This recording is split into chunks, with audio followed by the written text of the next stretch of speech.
Hello students, मैं सोनी कुमार आपका अपना YouTube channel UP board online education पर स्वागत करता हूं। देखने वाले क्लास 12th के हिंदी में पूछा जाने वाला एक इम्पॉर्टेंट टॉपिक जो कि हिंदी गद्यांश पर आधारित प्रश्न है। इसमें आज हम भाषा और आधुनिकता को पढ़ने वाले हैं। ठीक है, इसमें सबसे पहले हम देखने वाले हैं कि इसमें कैसे क्वेश्चन क्या पूछे जाते हैं तथा क्या लिखना होता है। चलिए स्टार्ट करते हैं। इससे पहले जो भी स्टूडेंट पढ़ना है इसे हम सब्सक्राइब कर लें तथा अपने फ्रेंड्स रिलेटिव ज़्यादा शेयर करें जिससे सभी को लाभ मिल सके। चलिए स्टार्ट करते हैं। कौन सा पैसेज पूछा जाएगा सबसे पहले, कौन सा पैसेज इंपॉर्टेंट रहने वाला है यहाँ पर। ये पैसेज है यानी कि भाषा संस्कृति का एक अटूट अंग है।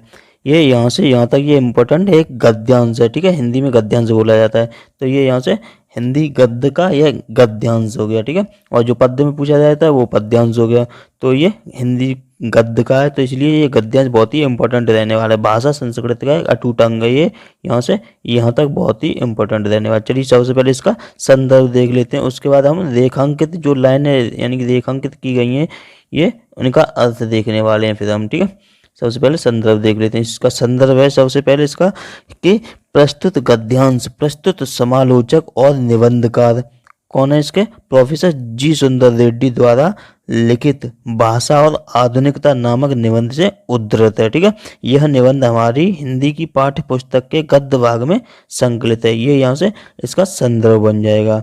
चलिए हम प्रसंग देख लेते हैं। प्रसंग क्या है, प्रस्तुत गद्यावतरण में प्रोफेसर जी सुंदर रेड्डी ने संस्कृति के विकास में भाषा के महत्व को प्रतिपादित किया है।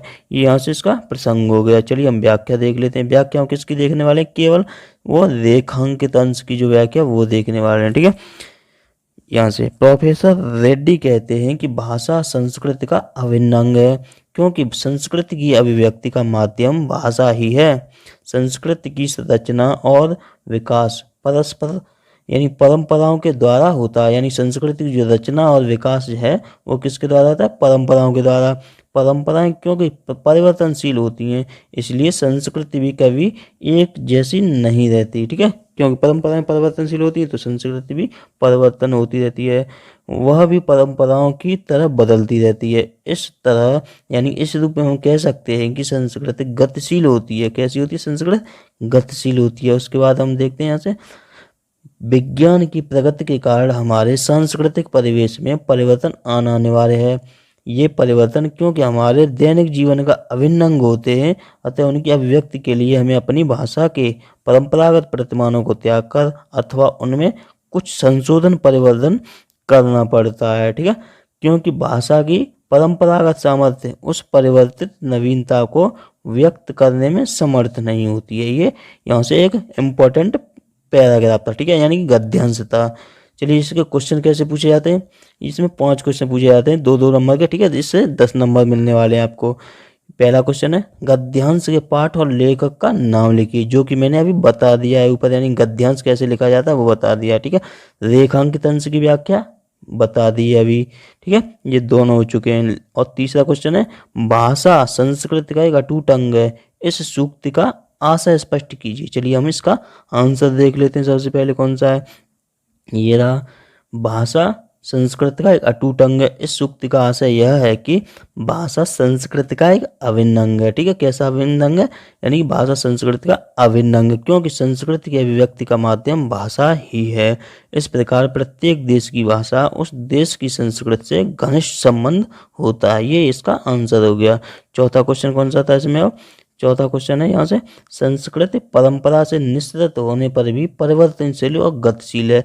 इस पंक्ति का क्या आशय है, तो इस पंक्ति का आशय भी हम देख लेते हैं कि क्या है।